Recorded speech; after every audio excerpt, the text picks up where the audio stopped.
Hello there, and welcome to Space Science Before Sleep, where the universe grows quiet, curiosity moves gently, and science takes its time beneath the stars. Tonight we're going to travel to Europa, one of Jupiter's great moons, and descend in imagination beneath a surface that looks pale, frozen, and almost perfectly sealed. From a distance, Europa appears quiet enough to be mistaken for a dead world. Its face is bright with water ice, crossed by long reddish fractures and broken regions that seem to have been rearranged by some patient force below. Yet beneath that still exterior, the best scientific evidence points toward a global ocean of salty liquid water. That is the first contradiction of our journey. Europa looks locked in ice, but it may contain one of the largest reservoirs of liquid water in the solar system. The question is not only whether an ocean exists, it is what lies between the sunlight and that ocean, how the hidden water remains liquid, what chemistry may be taking place in the darkness, and whether this distant moon contains the conditions that living systems would need. For now, begin with something familiar. Somewhere near you, perhaps beyond a window or hidden behind the walls of the room, water is moving through pipes, clouds are forming, or ice is slowly melting in a glass. On Earth, liquid water feels ordinary because it surrounds us. Europa reminds us that water can also be concealed. The moon itself is slightly smaller than our own moon, but it circles Jupiter, a planet so large that Europa's orbit is shaped by a gravitational environment unlike anything near Earth. If you could see Europa with your own eyes from nearby, it would not greet you with blue seas or drifting clouds. It would present a hard, cold landscape under a nearly black sky, with Jupiter hanging above it, like a striped world too large to fit comfortably into the view. There would be no convenient sign announcing where the interesting science begins. The universe rarely labels the door. We have to notice the hinges. Before we drift any farther, I'd love to know where in the world you're listening from tonight and what time it is there.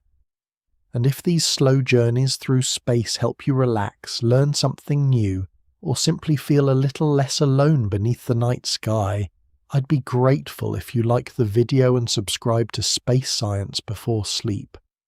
It helps this quiet corner reach more curious minds who may need something gentle at the end of the day. And for tonight's question, what would you most hope to find beneath Europa's ice, unusual chemistry, active geology, or signs of life? Now let the room grow a little quieter. You can settle more deeply into the pillow, allow your shoulders to loosen, and let the details pass without trying to hold on to every one of them. There is no test waiting at the end, and nothing important will be lost if part of the journey fades into sleep. We can simply follow the questions as they arrive. How thick is Europa's frozen shell? Why does it crack into ridges and bands? How can an ocean remain liquid so far from the sun? How did a spacecraft detect water it could not see? Could chemicals from the surface reach the ocean below? Might the rocky floor provide another source of energy?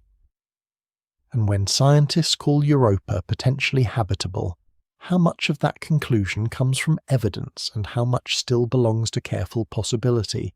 The safest place to begin is the surface, because that is the part of Europa we can actually observe. Sunlight reflected from the moon reveals a world dominated by water ice. Some regions look relatively smooth, while others are crossed by long lines, paired ridges, curved bands, pits, domes, and areas where blocks of ice appear to have shifted and rotated before becoming fixed again. Large impact craters are not as common as they are on many old inactive worlds.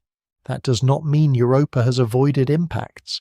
It suggests that its visible surface has been altered and renewed over geological time, erasing or reshaping some of the marks that would otherwise remain. The reddish and brownish material along many fractures tells us that the surface is not made of pure, untouched ice. Salts and other compounds may be mixed into it, while energetic particles trapped around Jupiter continually change the chemistry exposed above. Europa's surface is therefore not simply a frozen lid. It is a record, though parts of the record have been smudged, rewritten, and irradiated. The ice also refuses to behave like a single rigid shell. Europa follows a slightly stretched orbit around Jupiter, so the strength and direction of Jupiter's pull vary as the Moon moves. The result is repeated tidal flexing. Europa is gently distorted, released, and distorted again, with each orbit adding a small amount of internal friction and heat.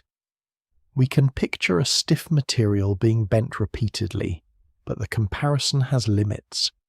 Europa is not a small object warming in someone's hands. It is an entire moon responding over immense spans of time, with layers that may crack near the surface and deform more slowly at depth. This tidal energy helps explain why liquid water may survive beneath the ice despite the weak sunlight so far from the sun. It may also help drive fractures movement and chemical exchange within the shell. We have not yet reached the ocean in our imagined descent. We're still standing on the frozen roof, but already the roof is moving, and the quiet world is beginning to open. Europa's surface is not a smooth lid placed neatly over an ocean. It is a landscape written in fractures, with each line preserving part of a history that has not yet been fully translated. As we move closer in imagination, the pale disk becomes a broad, frozen plain, crossed by dark curves, paired ridges, wide bands, shallow depressions, and regions where the ground appears to have broken apart and settled into a new arrangement. Some lines continue for hundreds or even thousands of kilometers, passing across older features and disappearing beneath younger ones. Their intersections allow planetary geologists to reconstruct a relative sequence of events, rather like reading several generations of handwriting on the same sheet of paper. One fracture opened first, another crossed it later. A band widened after both. The page is cold, but it is not blank. Among Europa's most common features are long markings known as lineae. Many appear as dark or reddish bands against the brighter ice, and some form pairs of raised ridges with a shallow trough between them. Their exact origins are still debated.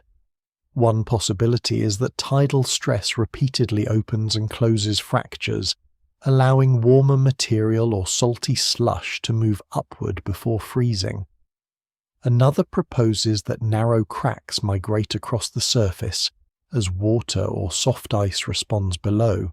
Some ridges may grow through repeated small events rather than a single dramatic break. This is important because Europa's surface should not be imagined as splitting open to reveal a clear ocean beneath every fracture. The shell may be thick, the cracks may be shallow, and any liquid involved could come from pockets within the ice rather than directly from the global ocean. A line on the surface is evidence of movement. It is not automatically a window. Wider bands tell a related but slightly different story. In some places, the ice on either side appears to have moved apart, leaving a broad strip of newer material between older terrain.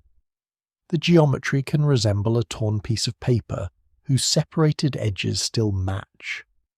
On Earth, that comparison might suggest seafloor spreading where new crust forms between diverging plates.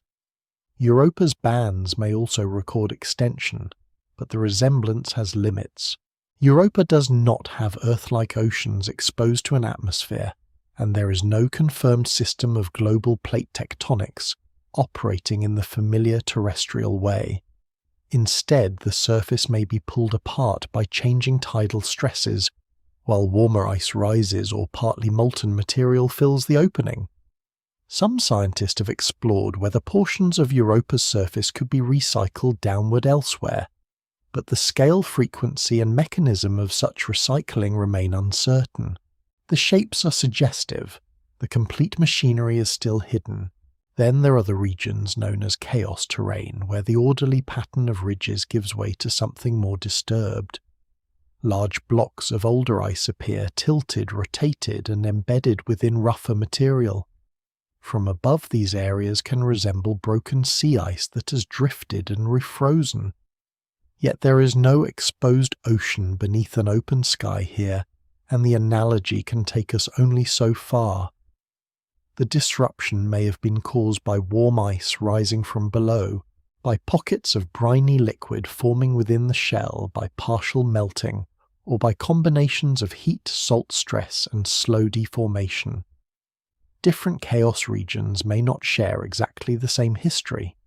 Some may have formed relatively near the surface, while others may reflect deeper processes. What they have in common is that Europa's outer shell has been rearranged from within. The frozen roof has not simply cracked. In places it has been rebuilt. The scarcity of large impact craters adds another clue. Across much of the solar system, an old surface gathers scars. The longer a landscape remains unchanged, the more impacts it records. Europa has craters, but far fewer large ones than would be expected on a surface that had remained untouched since the early history of the solar system. This suggests that much of the visible terrain is geologically young compared with the surfaces of many other icy moons. Young is a flexible word in planetary science. It may still refer to tens of millions of years, a span long enough for continents to rearrange on Earth, and for human calendars to surrender completely. The crater record does not tell us that Europa is changing visibly from one evening to the next. It tells us that some process has renewed, covered, or distorted older terrain over time. Ice has moved, material has emerged, older scars have been erased. Colour provides a final layer of the surface story. Pure water ice is bright, but many fractures and disrupted regions contain darker reddish or brownish material. Salts and other non-ice compounds are among the leading candidates, yet the surface is chemically difficult to interpret, because Europa moves through Jupiter's intense radiation environment. Energetic particles strike the ice and alter exposed molecules, producing new compounds and changing the appearance of material that may originally have come from below.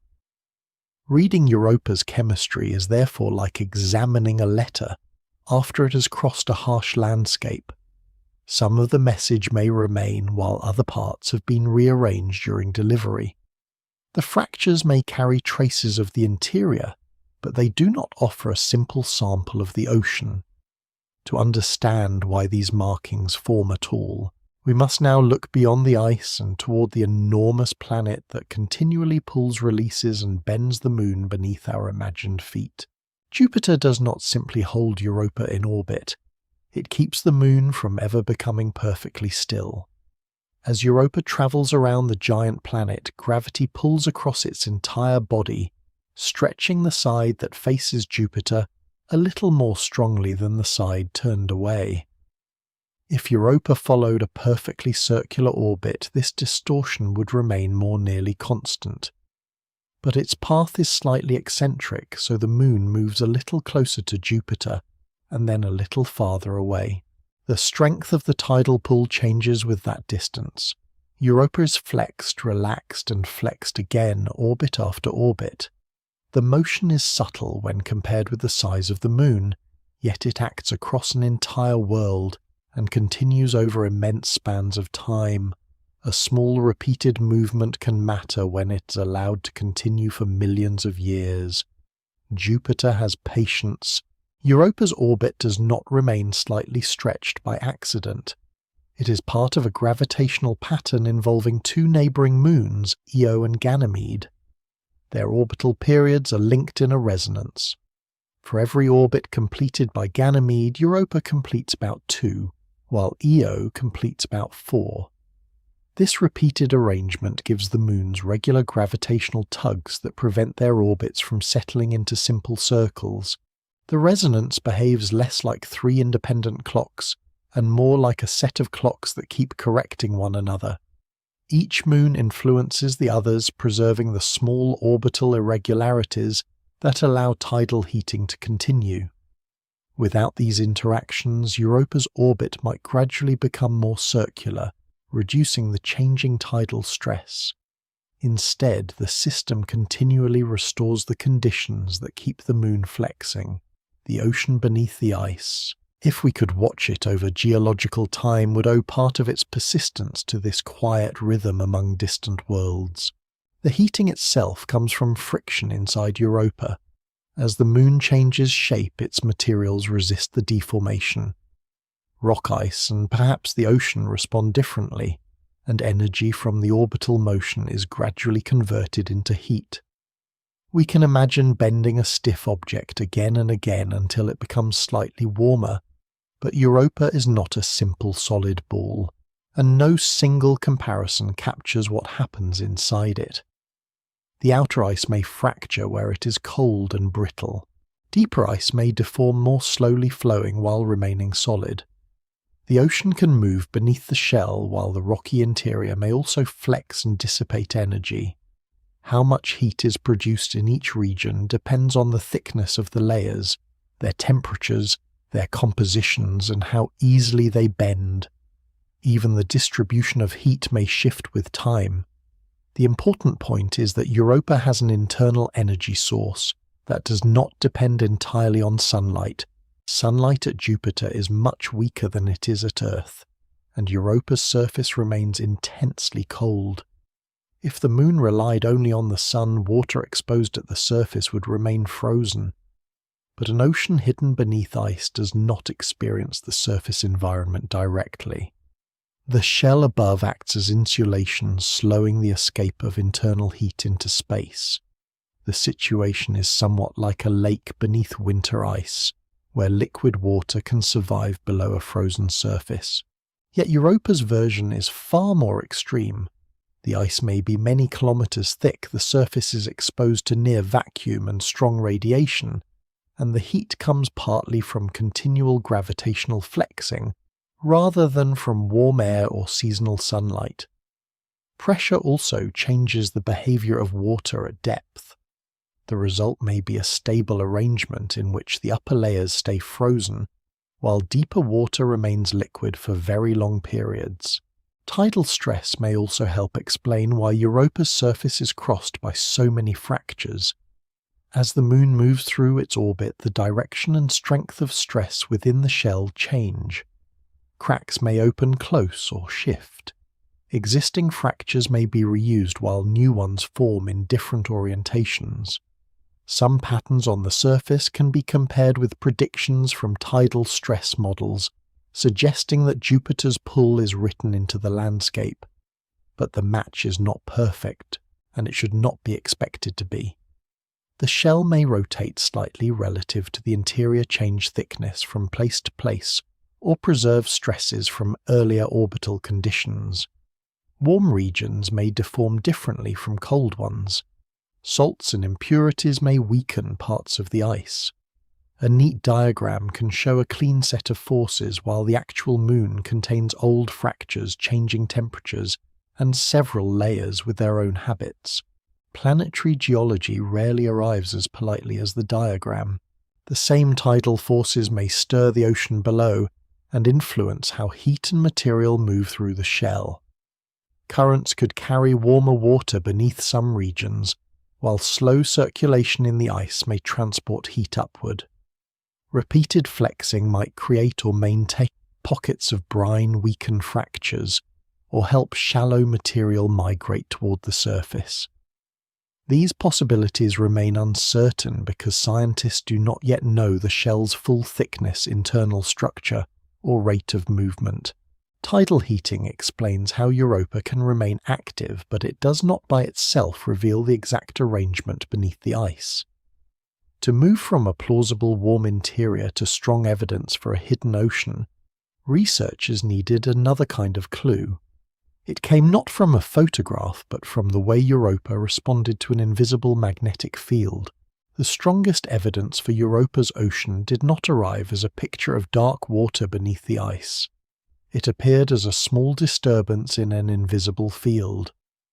When NASA's Galileo spacecraft passed near Europa during the 1990s, it carried instruments capable of measuring the magnetic environment around the Moon. Europa does not generate a strong internal magnetic field like Earth's, but it travels through the immense magnetic domain surrounding Jupiter. That field is not perfectly aligned with Jupiter's rotation, so as the planet turns, the magnetic conditions experienced by Europa change. From the Moon's point of view, the surrounding field rises, falls, and changes direction in a regular rhythm. Europa responded to that changing field in a way that suggested something electrically conductive was hidden beneath its surface. The response was faint. Its meaning was enormous.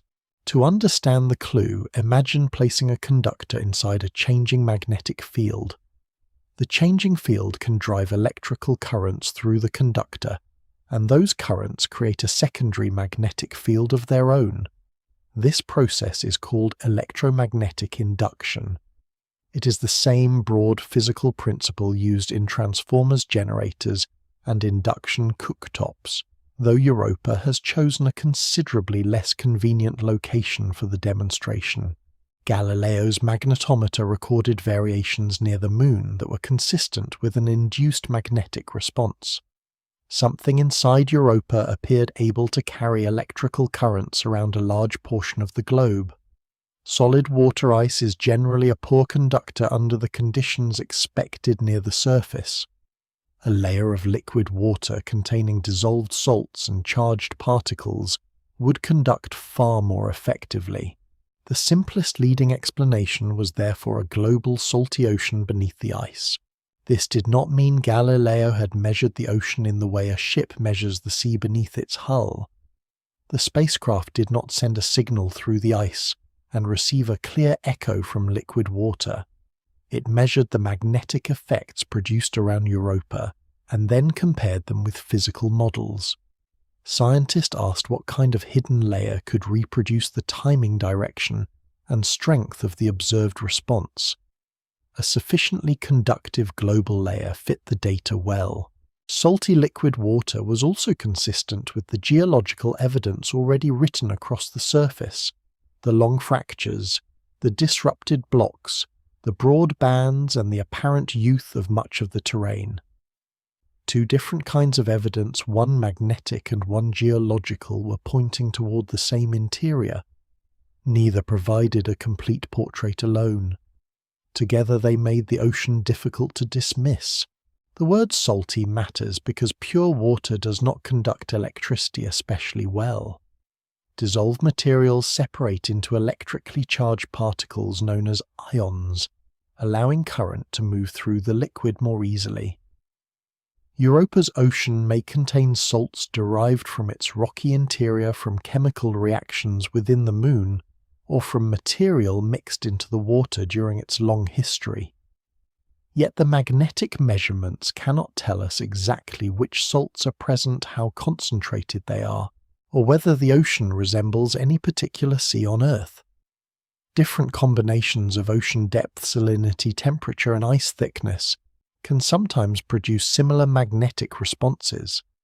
Scientists must therefore explore a range of models rather than reading one unique answer from the data. The signal tells us that a conductive layer is probably there. It does not provide a convenient label listing the ingredients. There are further complications.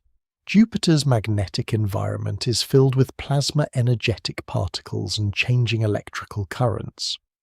Europa may also possess a very thin temporary atmosphere created when radiation strikes the surface and releases molecules. These surrounding effects can influence measurements and must be separated from the response generated inside the Moon. Galileo's flybys provided only limited passes through a complex environment, and the spacecraft was not designed to map Europa's interior with the precision of later mission concepts. Even so, the induced field interpretation remained persuasive because it matched the expected behavior of a large conductive layer and agreed with other observations. Science rarely advances because one measurement announces the entire answer. More often, several imperfect clues begin leaning in the same direction, until one explanation becomes much more convincing than the alternatives. So the ocean beneath Europa is not a fantasy placed inside an unexplored moon, merely because liquid water would be interesting. It is a conclusion supported by gravity orbital motion surface geology, thermal reasoning, and especially magnetic induction.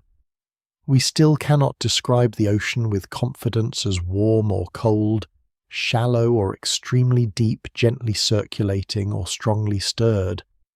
We do not know its exact chemistry, and we have never sampled a single drop, but the evidence suggests that beneath the fractured surface lies a conducting layer broad enough to encircle the moon, protected from space by a shell of ice. The next mystery is the shell itself. Before we can imagine reaching the water, we need to know how much frozen material stands above it, whether that material forms one rigid layer or several changing zones, and how far a signal must travel before Europa's hidden sea begins. The distance between Europa's surface and its ocean may be the most important measurement we do not yet possess as a single settled number. A thin shell would allow heat salts and perhaps liquid pockets to approach the surface relatively easily. A thick shell would place the ocean beneath a much longer, slower route, where material might need thousands or millions of years to travel between the water below and the irradiated landscape above. For decades, different observations and models allowed possibilities ranging from only a few kilometers of ice to several tens of kilometers. Each estimate changed the way Europa was imagined. Under the thin shell picture, fractures might reach deep, and surface features could be closely connected to the ocean. Under the thick shell picture, most visible activity might begin within the ice itself. The ocean would still be there, but the roof above it would be an entire hidden world. Before spacecraft could probe that roof directly, scientists tried to measure it through the shapes left on the surface. Impact craters provided one clue, because the way ice responds to a collision depends partly on how deeply cold rigid material extends. Ridges, bands, domes, and chaos terrain offered others. Researchers compared these structures with models of heat flow, tidal stress, melting, and solid ice deformation. Yet each method depended on assumptions about temperature composition and the age of the terrain. A surface crack cannot simply be measured and extended downward like a line drawn with a ruler. It may stop near the top curve through the shell, heal over time, or connect with a shallow pocket rather than the ocean. Trying to infer the full thickness from surface geology is a little like estimating the depth of a building's foundations by studying cracks in the roof. The cracks matter, but they do not tell the whole architectural story. A new kind of measurement came from NASA's Juno spacecraft during its close flyby of Europa in September of 2022. Juno carried a microwave radiometer originally designed to examine the atmosphere beneath Jupiter's visible clouds. During the Europa encounter, that instrument measured natural microwave energy emerging from the ice at several frequencies. Different frequencies were influenced by different depths, allowing researchers to compare temperatures and scattering within the subsurface. This was not the same as sending a radar pulse downward and listening for a sharp reflection from the ocean. Instead, the instrument read the faint thermal glow already coming from the ice. By examining how that glow changed with wavelength and location, scientists could test models of the shell's temperature profile and structure. An instrument built to look into Jupiter's atmosphere had found a useful second occupation studying frozen moons. Spacecraft are occasionally more adaptable than their original job descriptions. For an idealized shell made of pure water ice, the Juno data were consistent with a cold, rigid, thermally conductive layer about 29 kilometers thick in the region, observed with an uncertainty of roughly 10 kilometers. That result favored a substantial frozen layer rather than an extremely thin crust in that part of Europa. But the qualifications are as important as the number. Juno did not produce a complete global thickness map. It sampled a limited region during one flyby, and the result depends on how the ice is modelled. If the shell contains dissolved salts or other impurities, its microwave properties change and the estimated thickness could be reduced by several kilometers. If a warmer layer of slowly circulating ice exists beneath the cold outer region, the total distance to the ocean could be greater. 29 kilometers is therefore not a final label that can be attached to every point on Europa. It is a strong regional constraint inside a still developing picture. The phrase thermally conductive also deserves a quiet pause because it means something different here from the electrically conductive ocean discussed earlier. In the cold outer shell, heat may travel mainly through the ice, without the material circulating on a large scale. This is thermal conduction. Deeper down, where the ice is warmer and softer, solid material may be able to rise and sink extremely slowly, transporting heat through convection. The shell could therefore behave less like one uniform slab and more like a roof with several mechanical zones. Near the surface, brittle ice can fracture. Farther down, warmer ice may bend and flow while remaining solid. Between these regions, salts pores, old fractures, and pockets of brine could alter how stress and heat travel. The boundaries would not necessarily be sharp. One behavior could gradually give way to another as pressure and temperature increase. Juno's microwave observations also suggested that small cracks, pores, or other scattering features extend hundreds of meters beneath parts of the surface. That is deep by human standards, but shallow, compared with a shell measured in tens of kilometers. The result offers no simple evidence that the visible fractures form open passages all the way to the ocean. If the shell is thick, oxygen-rich compounds created by radiation at the surface would face a long journey downward, while salts or ocean-derived material would face the same challenge in reverse. This does not make exchange impossible. Ice can fracture, fold-melt locally, carry brines, and circulate over geological time. It does mean the process may be more complicated than water rising through a single convenient crack. Europa Clipper will eventually combine radar gravity magnetic thermal imaging and compositional measurements to refine this picture. For now, the frozen roof appears thick, structured, and active. To understand how anything might cross it, we must leave the simple idea of a solid lid behind and enter the slowly moving ice within. Europa's ice is solid, but solid does not always mean motionless. Near the surface, where temperatures are extremely low, the shell behaves like a brittle crust. Stress can split it, shift it, and leave long scars across the landscape. Farther down, however, the ice becomes warmer under the combined influence of pressure and heat rising from the interior. It may remain completely frozen while becoming soft enough to deform over long periods. A material that would feel rigid in a human hand can flow when it is placed under steady stress for thousands or millions of years. Earth's glaciers demonstrate this quietly moving downhill while remaining mostly solid. Europa's deeper ice may behave in a comparable way, though its lower gravity, colder surface, uncertain composition, and constant tidal flexing make it a very different kind of glacier. The shell is not simply a barrier between space and ocean. It may be a slowly working layer, carrying heat stress and perhaps chemicals through a moon that looks still from above. The change from brittle ice to deformable ice would not occur at one perfectly marked depth. Temperature increases gradually downward, and the ice may contain salts, fractures, trapped gases, and grains with different sizes and orientations. Each of these can affect how easily it moves. Near the top, a fracture may open suddenly when tidal stress exceeds the strength of the cold crust. Deeper down, the same stress might produce slow bending rather than a clean break. Old cracks could close as pressure forces their sides together, while salty material might lower the melting temperature and keep small amounts of liquid from freezing completely.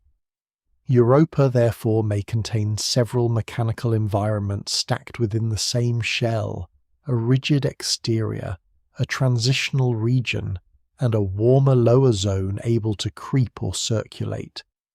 The borders between them might rise beneath warm terrain and sink beneath colder terrain. A diagram often shows tidy horizontal layers. Europa has made no promise to arrange itself so conveniently. If the lower shell is warm enough, convection may occur.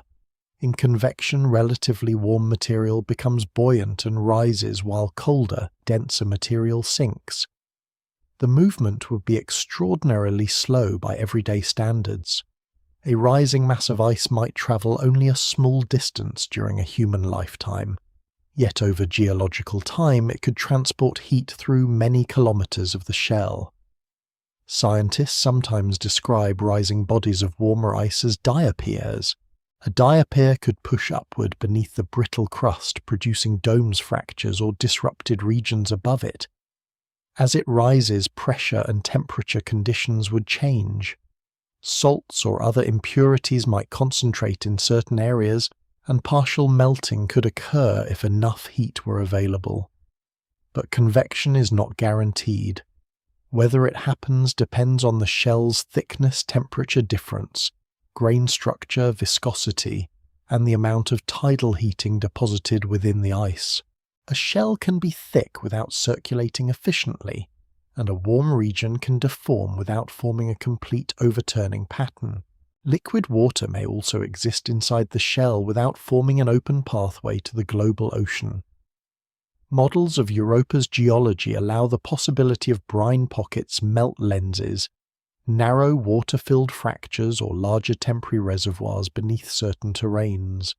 Salts lower the freezing point of water so a salty mixture can remain liquid under conditions where purer water would freeze.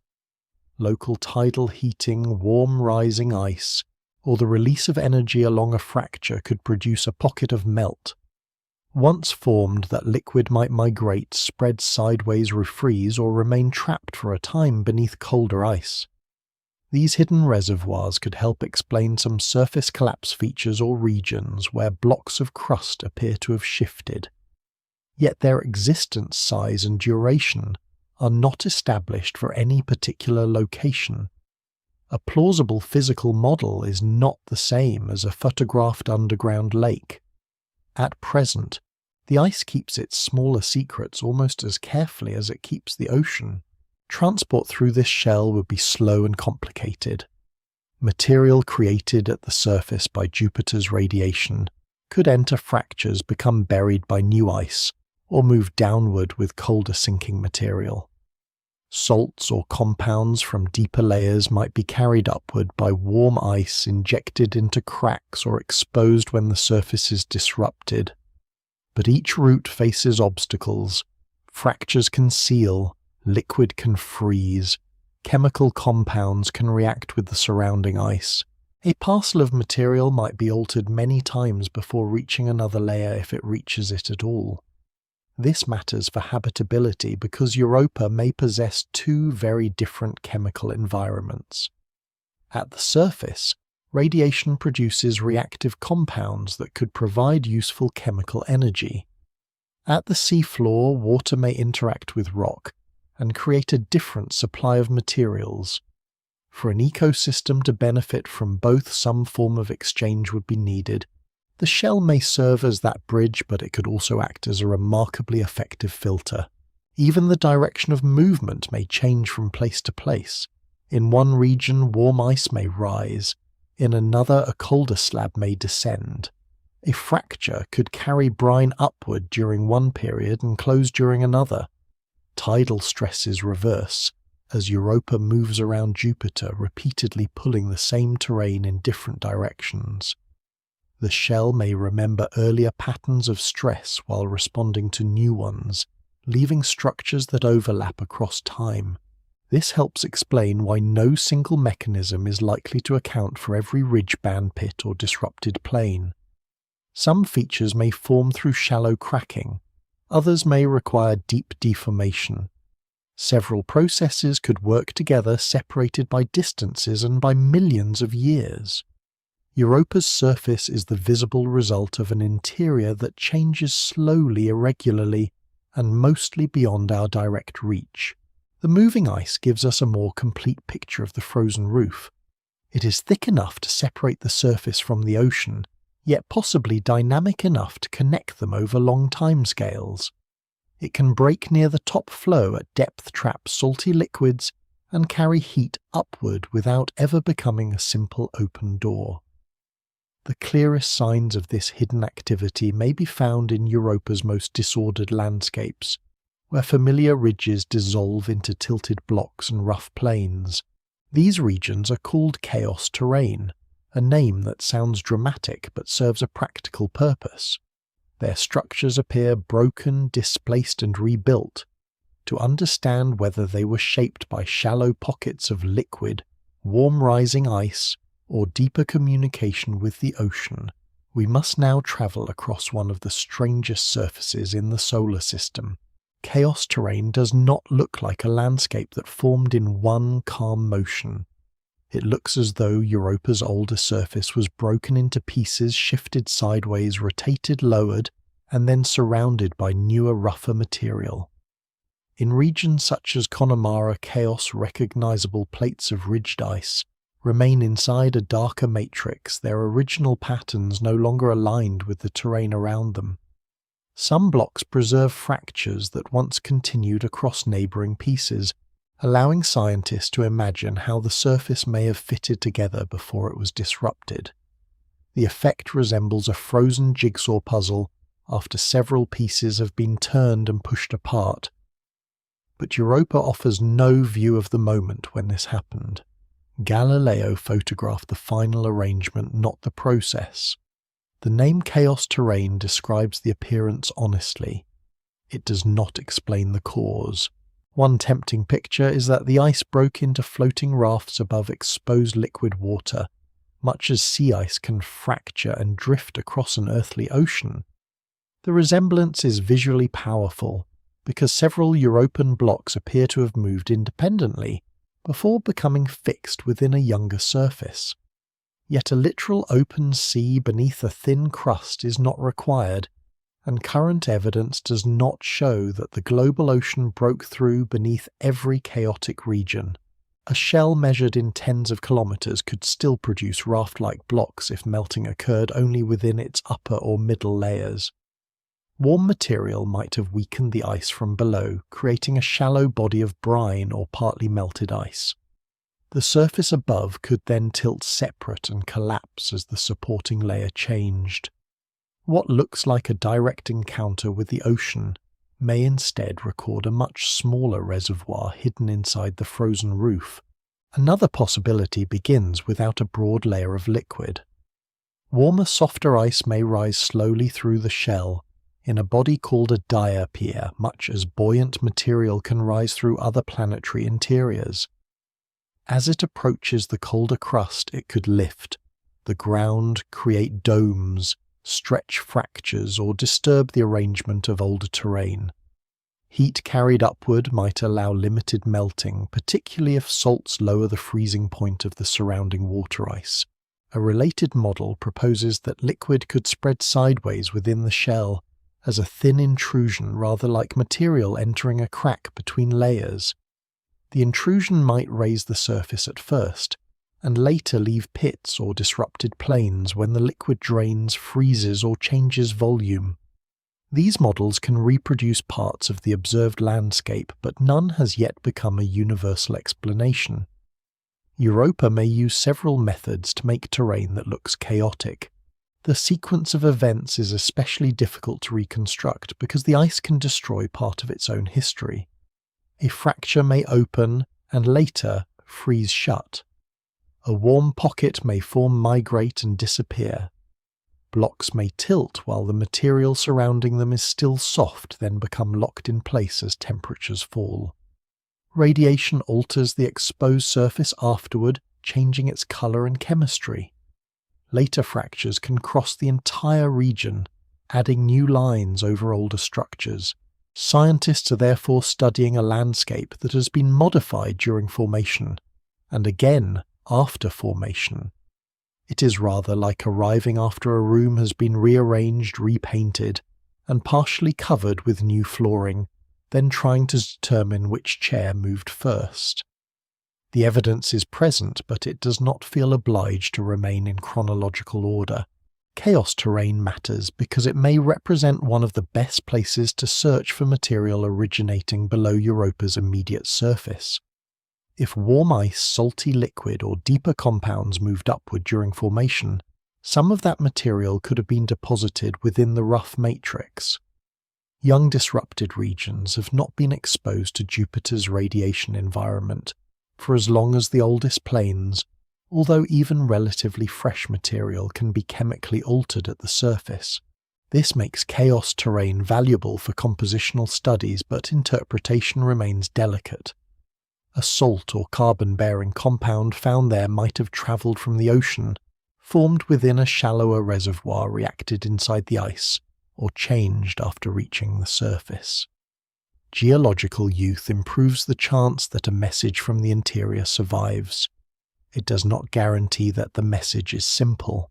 The thickness of the shell changes how these possibilities are judged.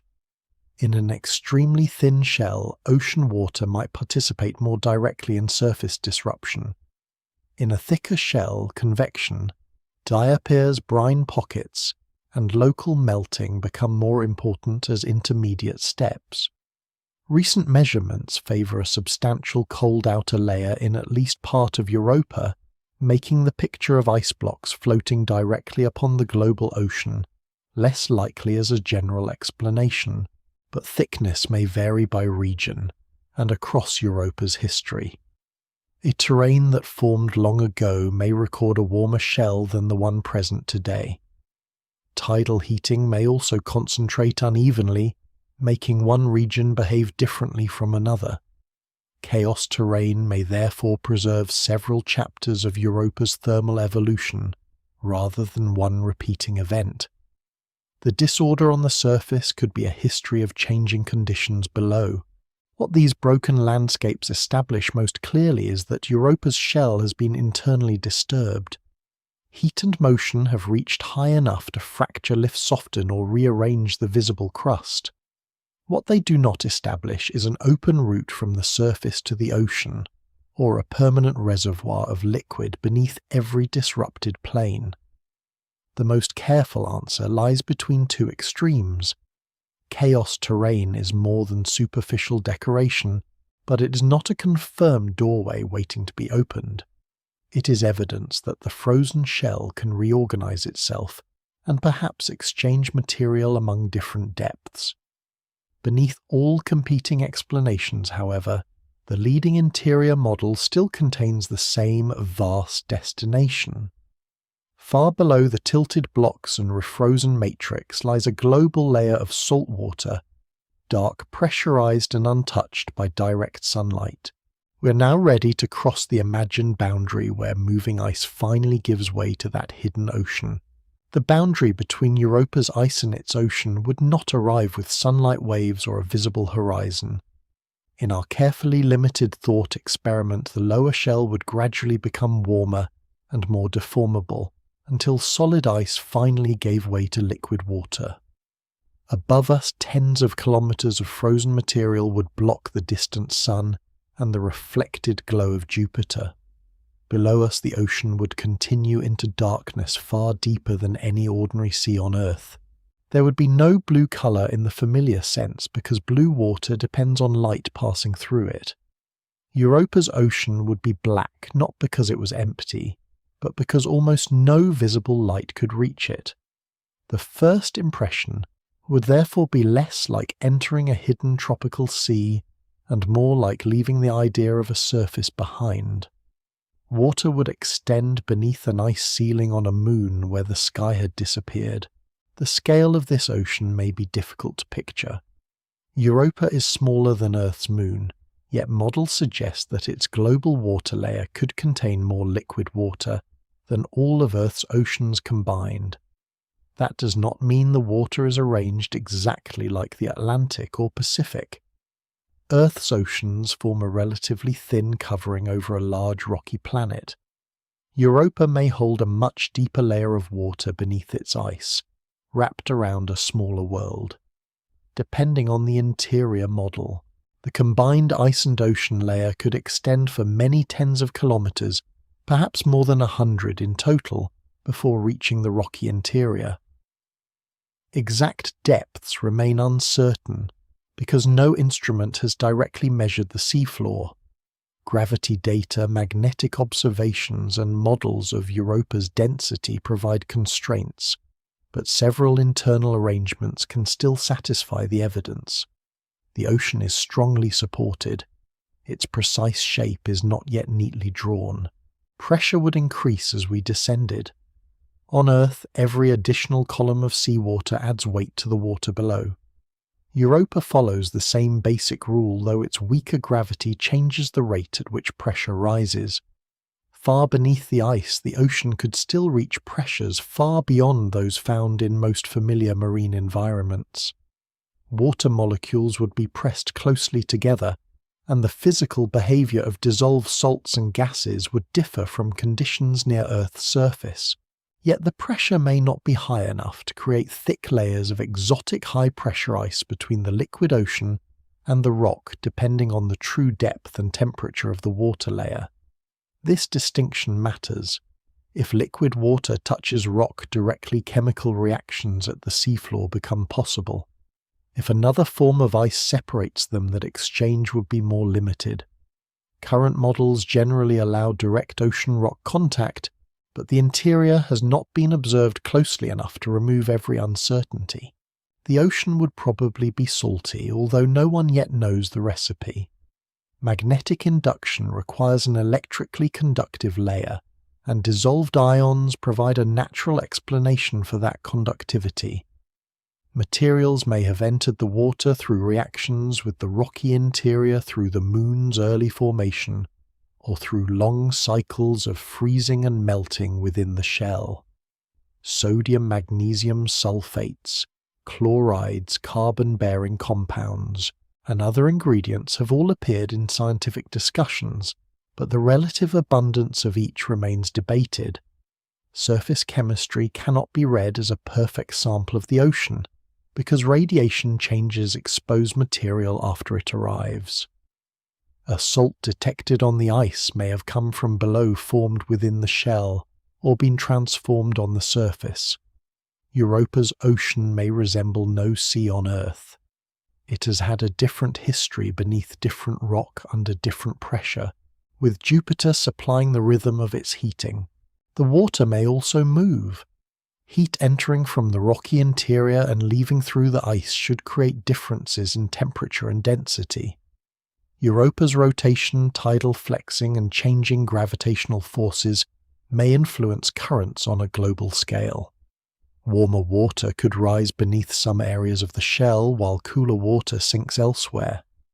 Dissolved materials might be transported between the seafloor and the ice-ocean boundary, though perhaps very slowly. The shape of these currents would depend on the ocean's depth, salt content, heat supply, and the roughness of the boundaries above and below. They may form broad circulation patterns, narrow jets, layered flows, or something that has no close earthly equivalent. We should not imagine a still reservoir patiently waiting beneath the ice. A global ocean heated unevenly and flexed by gravity is likely to have motion.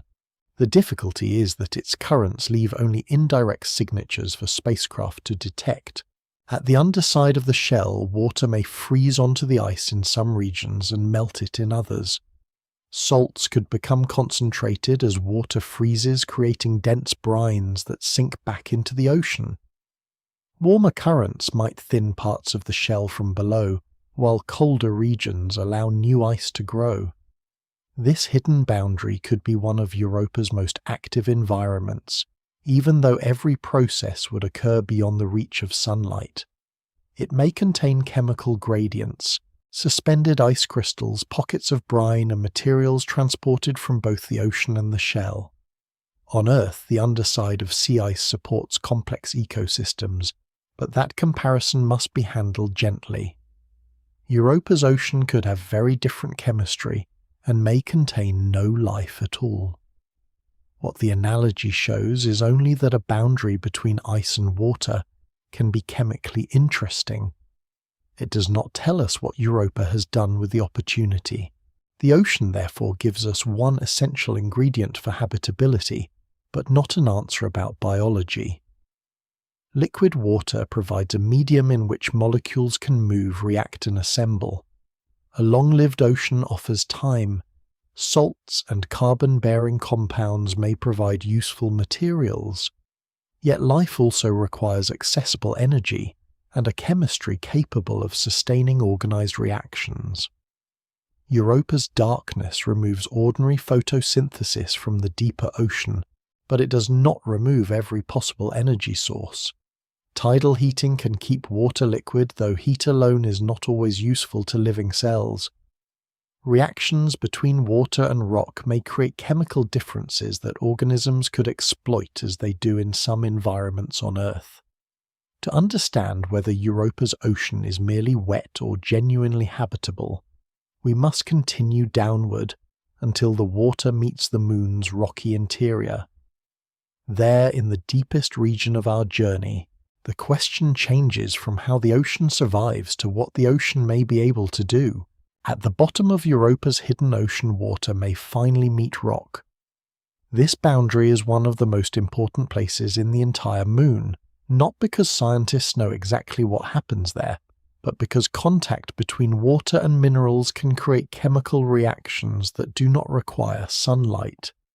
In our imagined descent, the darkness would remain complete. The pressure would be immense, the rocky floor uneven, and the temperature uncertain. There might be broad plains of altered minerals, fractured regions where water enters the crust, or areas warmed slightly by heat.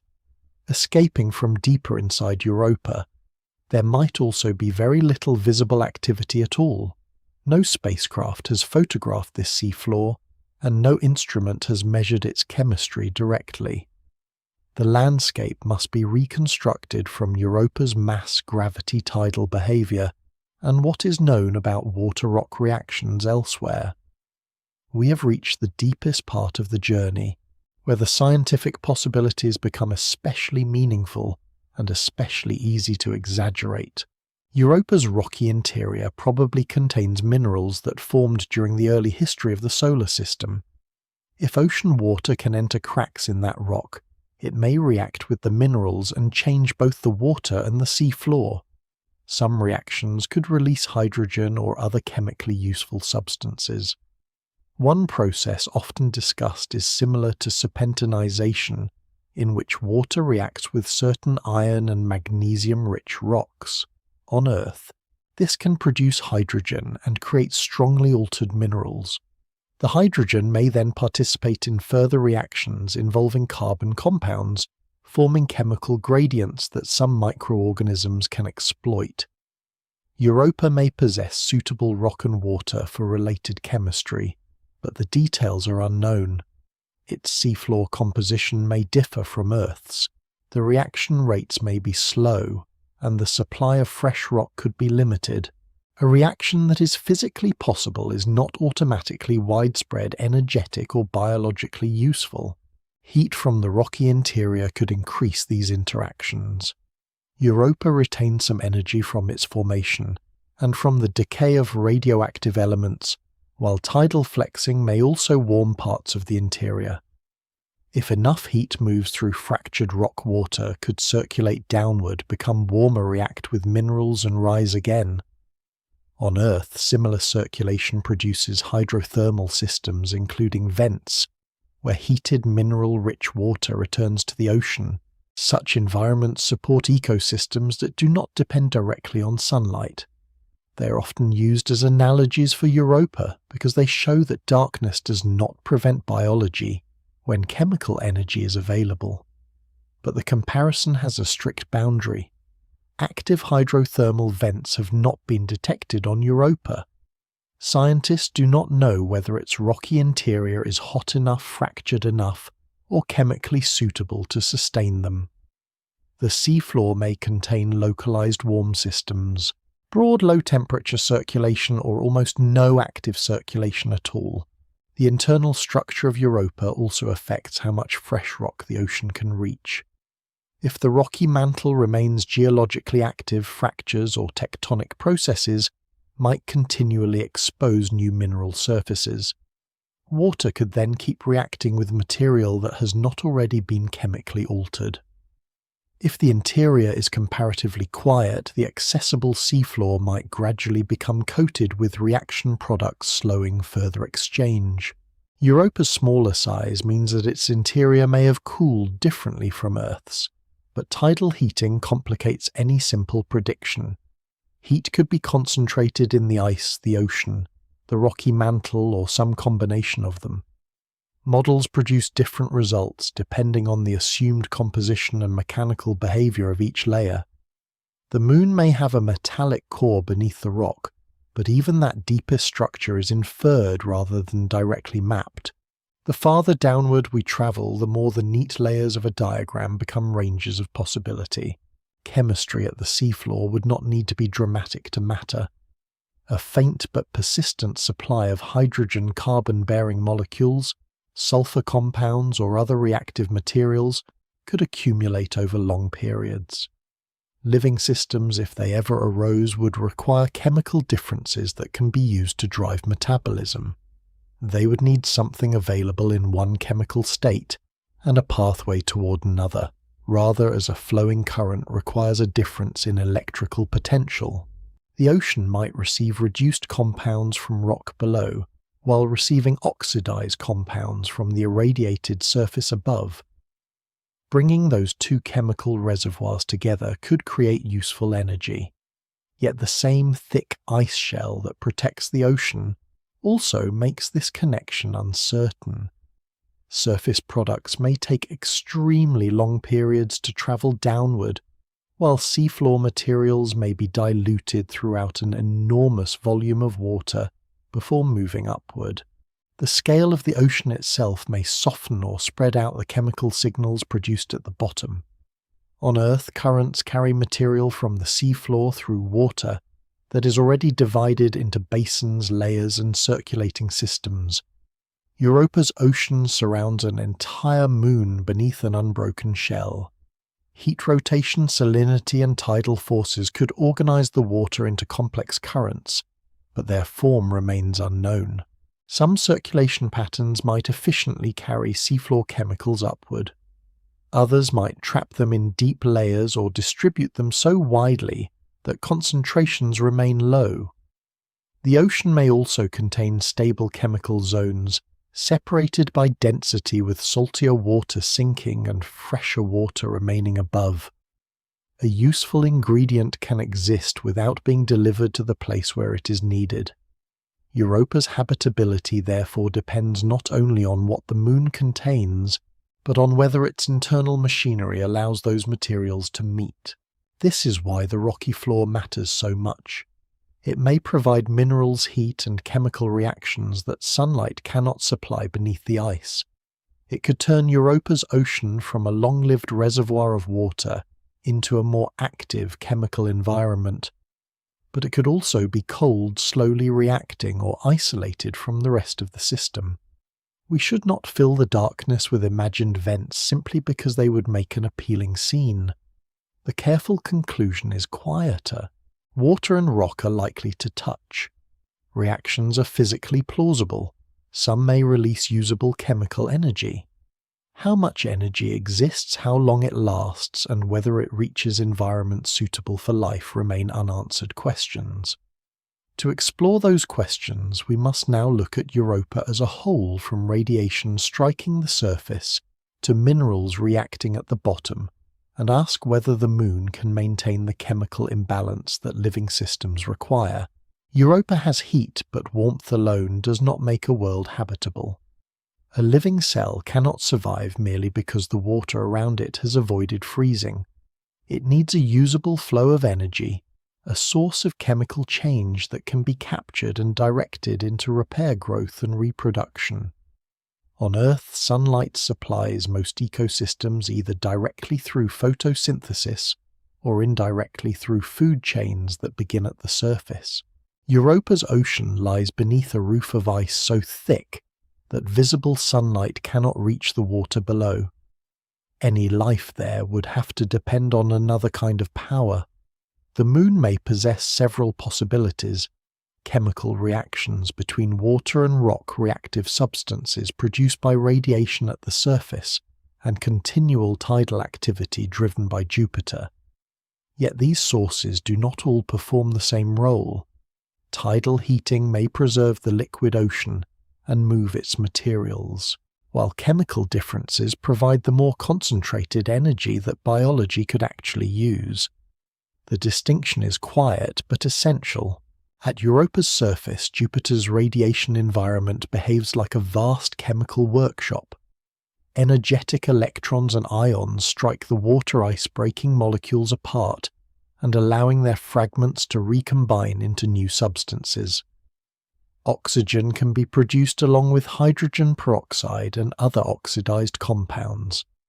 These materials contain chemical potential because they can react with substances in a more reduced state. On Earth, oxygen is familiar as something animals breathe, but its broader importance lies in its willingness to participate in reactions that release energy. Europa's surface may therefore be manufacturing useful oxidants continuously, even though the same radiation would make the exposed landscape hostile to unprotected life. This creates another of the Moon's central contradictions. The surface is dangerous, yet its harshness may produce chemicals that could benefit an ecosystem far below. The difficulty is delivery.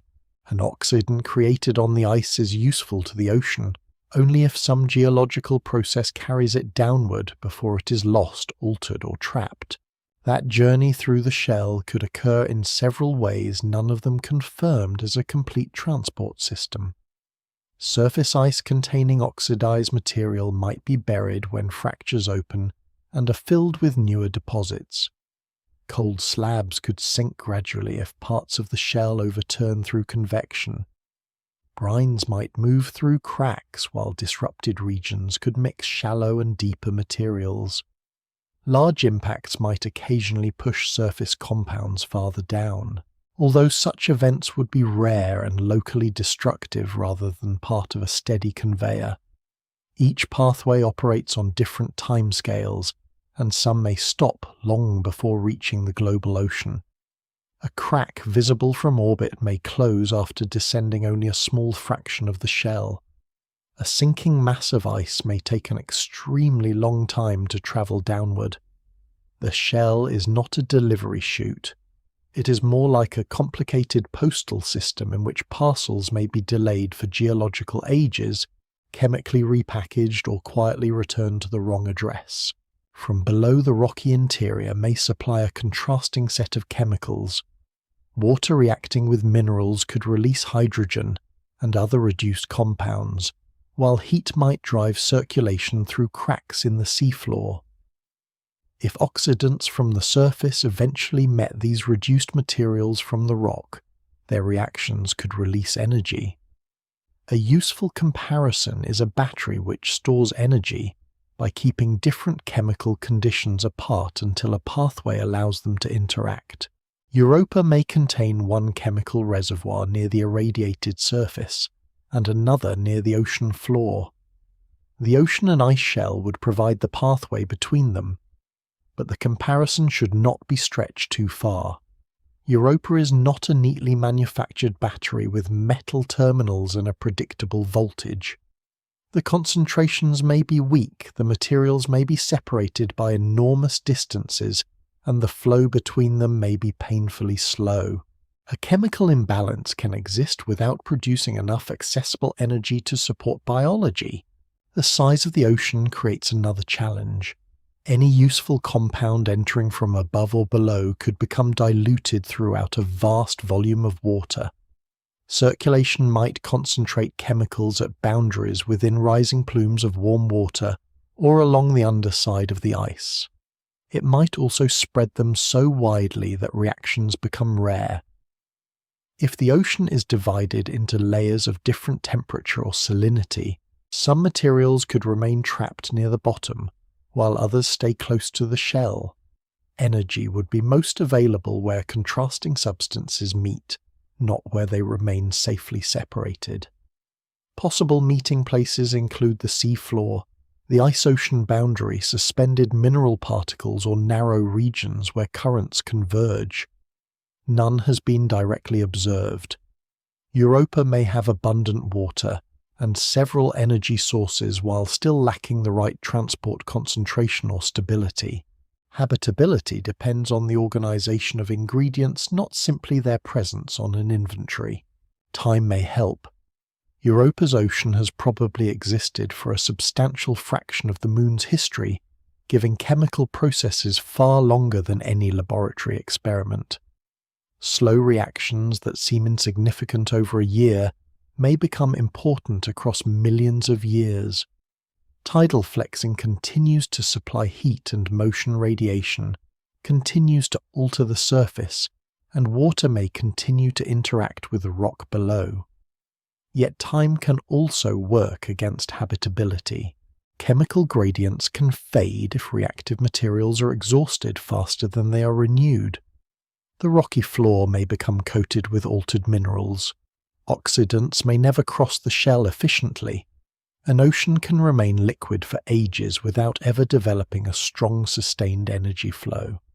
Longevity creates opportunity, not certainty. Europa has had time to experiment, but the results remain beneath the ice. The careful answer is therefore neither a confident yes nor a dismissive no. Europa possesses several parts of a potentially habitable energy system. Jupiter's gravity keeps the interior warm and active. Radiation produces reactive compounds at the surface. Rock-water chemistry may create complementary materials at the seafloor. Ice and ocean circulation may transport them. But every connection in that chain carries uncertainty. Scientists do not yet know the production rates, the delivery efficiency, the concentrations, or the chemical balance inside the ocean. Before we can speak responsibly about life, we must first define what habitability actually means. A world may contain liquid water, carbon-bearing compounds, and internal heat while remaining entirely lifeless. In the next stage of our descent, the question becomes more precise, not whether Europa resembles a place where life could be imagined, but whether the evidence supports an environment where life could genuinely function. Habitability is a word of possibility, not discovery. When scientists describe Europa as potentially habitable, they are not saying that something is swimming beneath the ice, growing on the seafloor, or waiting to be found in a sample of frozen material. They're asking a narrower and more careful question. Could some environment inside this moon provide the basic conditions that life as we understand it requires? That distinction matters because a place can possess liquid water without containing biology. It can contain carbon compounds without having cells. It can produce chemical energy without ever organizing that energy into metabolism. Europa may offer several necessary ingredients, but ingredients are not evidence that the process of life has begun. A kitchen can hold water heat and shelves of useful materials while producing no meal at all. Worlds are considerably less cooperative than kitchens, and they have no obligation to use every opportunity their chemistry provides. The first requirement is a stable liquid in which molecules can move and react. Europa appears to satisfy this more strongly than many distant worlds, because several independent lines of evidence support a long-lived global ocean beneath its ice. Liquid water is especially valuable to familiar biology, because it dissolves many substances, transports nutrients, allows complex molecules to change shape, and supports reactions at manageable rates. Yet water alone is not magical. The universe contains ice vapor and liquid in many places, and none of those forms automatically creates life. The ocean's temperature, pressure, salinity, acidity, and chemical composition would all influence what kinds of reactions could occur. If the water were too chemically extreme, useful molecules might become unstable. If it lacked important elements, biological systems might have little from which to build. The presence of an ocean opens a door in the scientific argument. It does not tell us what, if anything, has passed through it. A second requirement is a supply of chemical building materials. Life on Earth relies heavily on carbon, hydrogen, nitrogen, oxygen, phosphorus, and sulfur, along with smaller quantities of many other elements. Europa almost certainly contains several of these, but their abundance and accessibility inside the ocean remain uncertain. Carbon dioxide has been identified on the surface in geologically disrupted terrain, and salts or other non-ice materials appear within many darker regions. These observations suggest that Europa's chemistry is more varied than a simple shell of pure frozen water. But carbon-bearing material is not a biosignature by itself. Carbon chemistry occurs naturally in meteorites, planetary atmospheres, rocks, and interstellar clouds.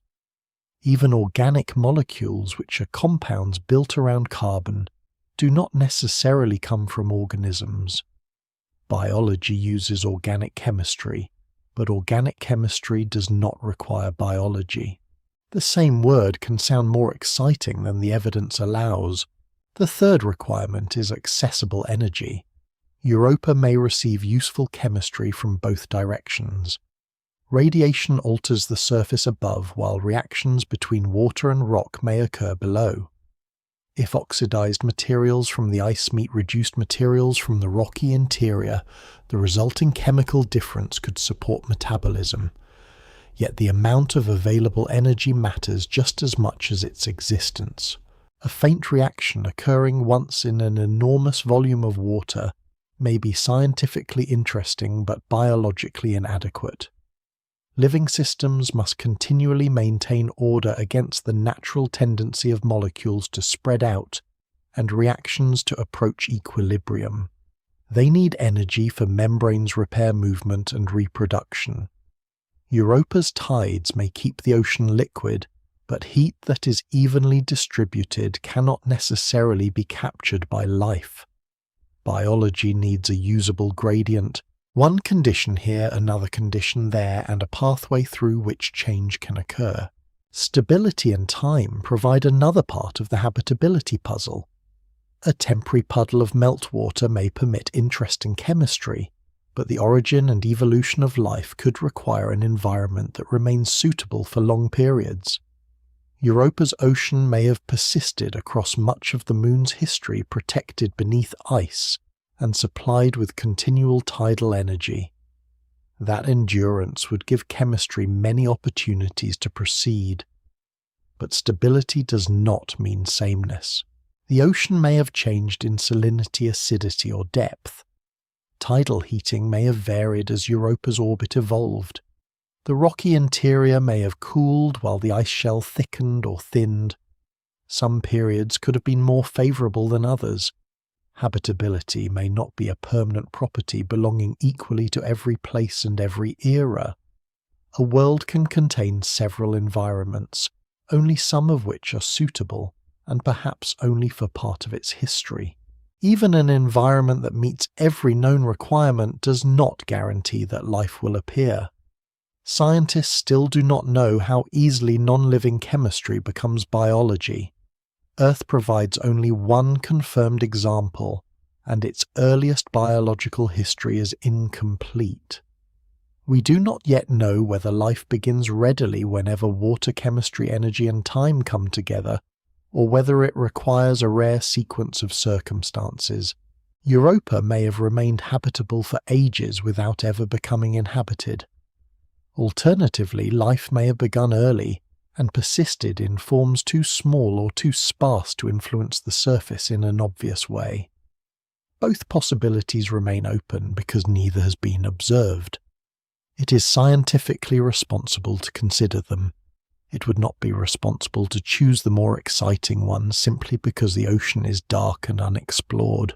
If life exists there, it need not resemble the large imagined creatures often placed in alien seas.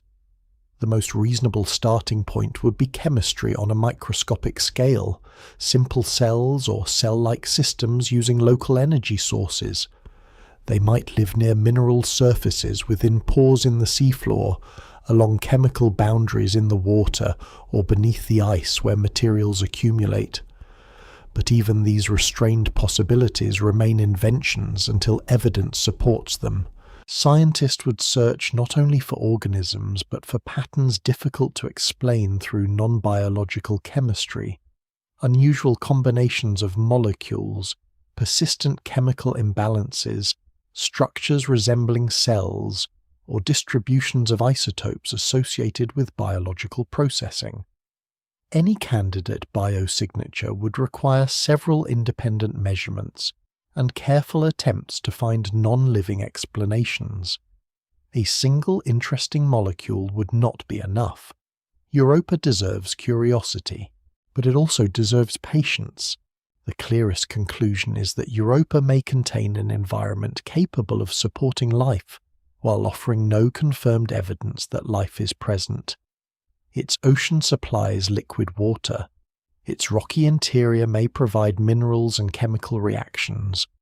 Radiation may create useful compounds at the surface. Tidal activity supplies heat and movement. The unresolved question is whether these pieces connect in the right amounts, at the right locations, and for long enough to sustain biology. To investigate that hidden system, scientists must search for material that has escaped or risen from below. They look among surface salts, altered ice, carbon-bearing compounds, and possible clouds of vapor near the moon. These may be messages from the interior, but every message has crossed a thick shell and a harsh radiation environment. Before it can tell us anything about habitability, we must learn how much of its original meaning has survived. If Europa's ocean cannot be reached directly, perhaps the ocean can send something upward. That hope has shaped years of observation, because even a small amount of water vapor, ice grains, salt, or carbon-bearing material escaping from below could reveal conditions hidden beneath many kilometers of ice. Scientists therefore search in two places at once. They examine the surface where disrupted terrain may expose material carried upward through the shell, and they examine the space immediately around Europa, where a temporary plume might release vapor beyond the moon. Either route would be easier than drilling to the global ocean, yet every possible message must survive a difficult journey. Material rising through the ice may freeze, react, or mix with shallow reservoirs. Once exposed, it is bombarded by Jupiter's radiation and altered again. Europa does not deliver sealed samples. It leaves clues that have travelled through several layers of interference. The most dramatic possibility is a plume of water vapor erupting above the surface. Earlier observations by the Hubble Space Telescope revealed faint ultraviolet features that were interpreted as possible localized clouds of water near Europa. Other Hubble images appeared to show absorption beyond the Moon's edge, while Europa passed in front of Jupiter. A later analysis of old Galileo measurements suggested that the spacecraft might have crossed material associated with a plume during one close encounter. Ground-based telescopes also detected water vapor above Europa on at least one occasion, while failing to detect it during many others. Taken together, these findings created a plausible picture of brief intermittent activity rather than a constant fountain. If such eruptions existed, they might open only under certain tidal stresses or emerge from isolated reservoirs within the shell. Europa seemed to be whispering, though never on a convenient schedule. More recent analyses have made that whisper less certain. A comprehensive re-examination of years of Hubble ultraviolet observations did not recover the localized emission once interpreted as water erupting near the South Polar region.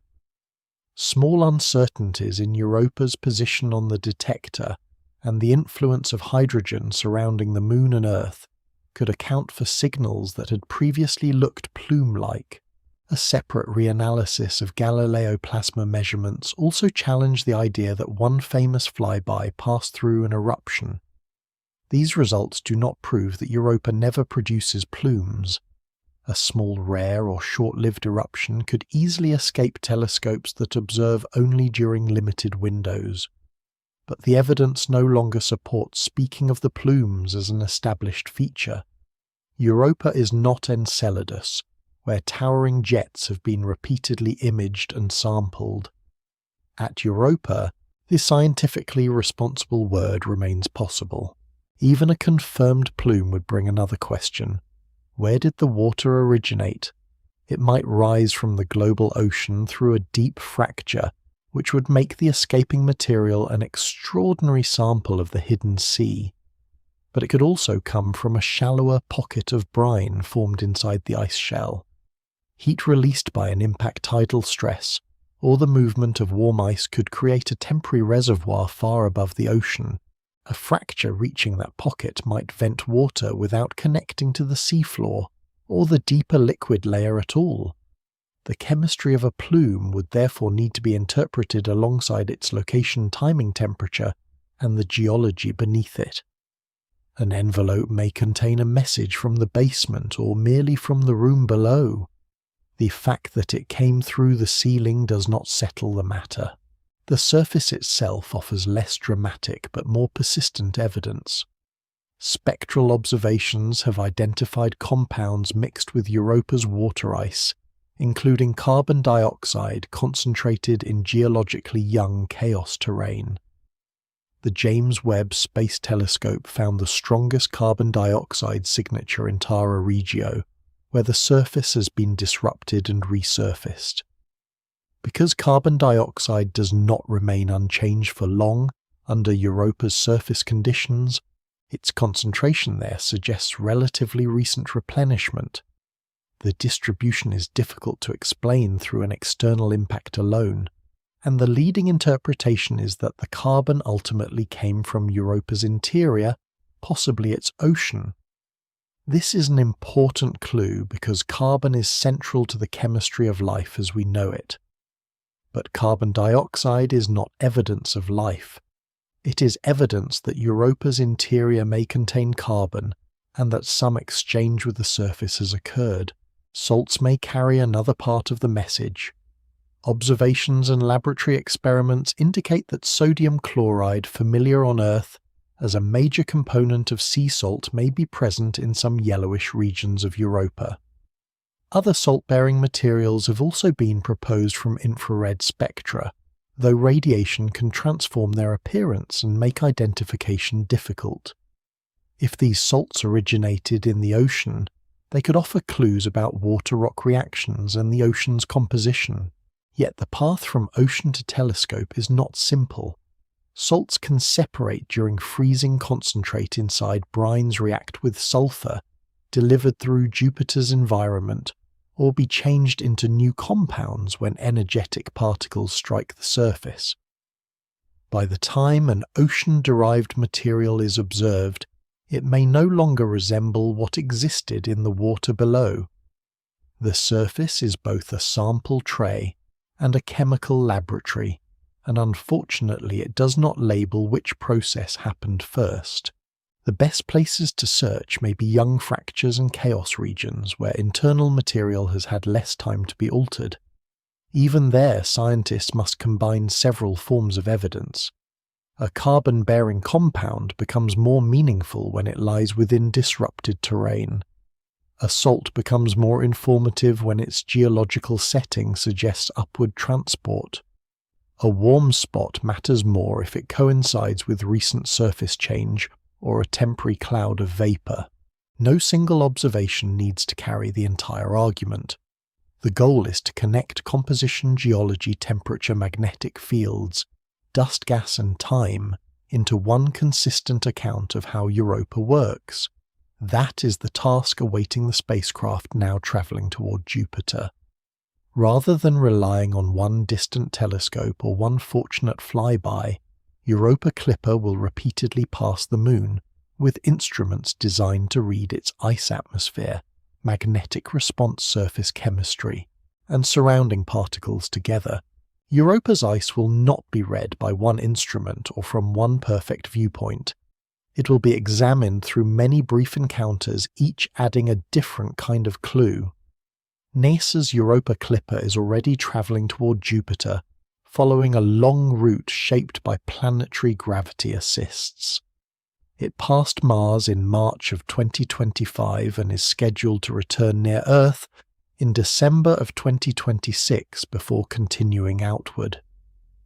After reaching Jupiter in April of 2030, the spacecraft will not settle into orbit around Europa itself. Jupiter's intense radiation would make a close Europan orbit difficult to survive for long. Instead, Europa Clipper will orbit Jupiter and repeatedly sweep past the Moon, sometimes passing only a few tens of kilometers above the surface. Across 49 planned close flybys, it will observe different longitudes, terrains, lighting conditions, and magnetic environments. Europa will not be inspected in one continuous stare. It will be read page by page. During each encounter, cameras will map the surface at far greater detail than Galileo could provide. Wide views will connect regional patterns of ridges, bands, impact structures, and chaos terrain, while narrower images will reveal smaller fractures and textures. Scientists will use overlapping pictures to reconstruct topography, measure the heights of ridges, and identify places where the surface may have shifted recently. An imaging spectrometer will separate reflected infrared light into many wavelengths, allowing researchers to map water ice salts, carbon-bearing materials, and other compounds. An ultraviolet instrument will search Europa's thin atmosphere and the space around the Moon for gases, including possible water vapor. A thermal imager will look for regions that are slightly warmer than their surroundings, perhaps, because of unusual ice properties, shallow heat, or recent activity. A warm patch would not automatically be a hidden lake. Europa remains unwilling to make its conclusions that tidy. One of the mission's most anticipated tools is its ice-penetrating radar. Radar antennas will transmit radio waves toward Europa and listen for echoes returning from within the shell. When a signal crosses a boundary between materials with different electrical properties, part of it may reflect back toward the spacecraft. Repeated echoes could reveal buried layers, fractures, pockets, or transitions inside the ice. Under favorable conditions, the radar may probe deeply enough to constrain the structure of the shell and perhaps detect the boundary with the ocean. But Europa's ice contains possible salts, impurities, rough surfaces, and warm regions that can absorb or scatter radio energy. A clear echo is not guaranteed. The radar will therefore work alongside gravity, magnetic, thermal, and geological measurements. If several instruments indicate a thinner shell in the same region, the conclusion becomes much stronger than any isolated signal. Magnetic measurements will refine the evidence that first emerged from Galileo. Europa Clipper's magnetometer will measure the Moon's induced magnetic response during many encounters, while a plasma instrument records the charged particles surrounding the spacecraft. This combination is essential because Jupiter's plasma environment can imitate or distort some of the magnetic effects scientists wish to study. By separating the external conditions from Europa's internal response, researchers can better constrain the ocean's conductivity depth and possible salinity. The spacecraft's radio signal will provide another form of interior sensing.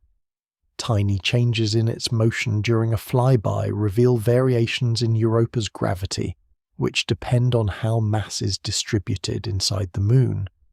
Europa also flexes under Jupiter's tides. Measuring that deformation may help distinguish a thick, rigid shell from one that moves more freely above liquid water. The moon cannot be opened, so its gravity and shape become part of the examination. Europa Clipper will also study material surrounding the moon. A mass spectrometer can identify gases in Europa's extremely thin atmosphere, while a dust analyzer will examine tiny solid particles that strike the spacecraft. If Europa releases water salts or other compounds from its surface, some of that material might be sampled during a flyby. This possibility is exciting, but the mission does not depend on finding a plume. Even without one, small particles may be lifted from the surface by impacts or other processes. Their composition could provide information about the ice and perhaps material that has moved upward from deeper layers. Yet any sample would require context. Scientists would ask where the spacecraft was, what terrain lay below, how radiation may have altered the material, and whether its source was the ocean, a shallow brine pocket, or the surface itself. Composition without geology is a clue missing its address. A second spacecraft is making its own long journey toward the Jupiter system. The European Space Agency's Jupiter Icy Moons Explorer, known as JUICE, is designed to study Jupiter and the three large moons Ganymede, Callisto, and Europa as planetary systems and possible habitats. After completing gravity assists involving the Moon, Earth, and Venus, it is approaching another Earth encounter before continuing outward and arriving at Jupiter in 2031. JUICE will make 2 close flybys of Europa, approaching within roughly 400 kilometers, and will use imaging, spectroscopy, radar, magnetic plasma, and gravity measurements to examine the Moon. Its broader mission places greater emphasis on Ganymede, which it will eventually orbit. Europa Clipper, by contrast, is built around repeated investigation of Europa. The 2 missions are not duplicates. They will observe the Jupiter system from different trajectories, with overlapping tools and complementary priorities. Together, these spacecraft will approach Europa as a physician might approach a patient who cannot be opened for direct examination. Images reveal external structure. Spectra identify materials. Thermal measurements look for unusual warmth. Radar searches through the outer layers. Magnetic fields and gravity reveal properties of the hidden interior. Gas and dust instruments examine material escaping into space. The analogy has limits, because Europa's shell will not produce a clean scan resembling a familiar organ. Its signals may be faint, regional, and open to several interpretations. But when independent measurements agree, uncertainty begins to narrow. Europa Clipper and JUICE are not expected to announce that life exists beneath the ice. Their more fundamental task is to discover how the surface shell, ocean, and rocky interior fit together, and whether environments capable of supporting life are actually present. They will not open the sealed moon. They will teach us how to read it. Europa is not hiding one simple secret beneath its surface. It is hiding a sequence of connected worlds. At the top lies a landscape of water ice, pale beneath the distant sun, and continuously altered by radiation from Jupiter's magnetic environment. Across that surface run reddish fractures, paired ridges, broad bands, pits, domes, and regions where older terrain has been broken and rearranged. Beneath them lies a shell that is probably tens of kilometers thick, cold and brittle near the surface, but warmer and more capable of slow deformation at depth. That shell may contain salts, sealed fractures, pockets of brine, and temporary reservoirs of liquid. Below it lies the strongest answer to the title, a global ocean of salty water surrounding Europa's rocky interior. It is an ocean inferred from magnetic fields, geology, tides, gravity, and thermal models, yet never directly seen. Farther down, Water may meet rock and begin chemical reactions that remain beyond every camera we have sent. What we know most securely begins with the visible ice and the evidence for liquid beneath it. Galileo measured Europa's response to Jupiter's changing magnetic field, revealing a large electrically conductive layer best explained by salty water. The surface contains relatively few large impact craters, suggesting that it has been renewed over geological time. Fractures and disrupted regions show that the shell has moved, warmed or broken from within. Europa's slightly eccentric orbit causes Jupiter's pull to change as the Moon travels, flexing its interior and converting a small part of its orbital energy into heat. More recent measurements indicate that at least some regions possess a substantial cold outer layer rather than an extremely thin crust. These clues do not depend on imagined creatures or dramatic speculation. They arise from ordinary physics applied patiently to an extraordinary moon. The ocean is hidden, but it is not unsupported. Evidence then leads us into a more uncertain middle ground. The lower shell may convect with warm ice rising and cooler ice sinking over immense periods. Salty liquid may gather in lenses or move through fractures before freezing again. Chaos terrain may form when warm ice, partial melting or shallow reservoirs weaken the surface from below. Carbon dioxide and salts detected in disrupted regions may have originated within Europa, perhaps even in its ocean, but the route they followed remains unclear. Possible plumes have been reported reconsidered and searched for again without a final answer. Water vapour may occasionally escape, or the earlier signals may have had other causes. The careful scientific position is neither that Europa certainly erupts, nor that it never does. It is that the evidence remains incomplete, and future observations must separate rare activity from misleading noise. Deeper still, the ocean's character remains largely unknown. It may be vast, dark, salty, and slowly circulating beneath the ice, but its exact depth, temperature, acidity, and composition have not been measured. We do not know whether the water is divided into stable layers or mixed by powerful currents. We do not know how efficiently material from the surface reaches the ocean, or how quickly chemicals from the seafloor rise toward the ice. The rocky interior may react with water, possibly releasing hydrogen and other compounds that could provide chemical energy. Hydrothermal circulation is physically plausible, but active vents are not confirmed. Europa may contain every broad category that habitability requires: liquid water, useful elements, energy sources, and long periods of stability. Yet the quantities, locations, and connections among them remain uncertain. A planet can own all the pieces of a machine without assembling them into something that works. This is why habitability must remain separate from habitation. Europa has not revealed life. No spacecraft has sampled its ocean, observed a cell, measured a metabolism, or detected a biosignature that cannot be explained by non-living chemistry. Carbon compounds are not organisms. Salts are not ecosystems. Liquid water is not a promise. Even a long-lived ocean with usable energy might remain sterile if the origin of life is rare or requires conditions Europa never possessed. On the other hand, if biology begins easily, when water chemistry, energy and time meet, Europa may have offered those ingredients for ages beneath a protective shell.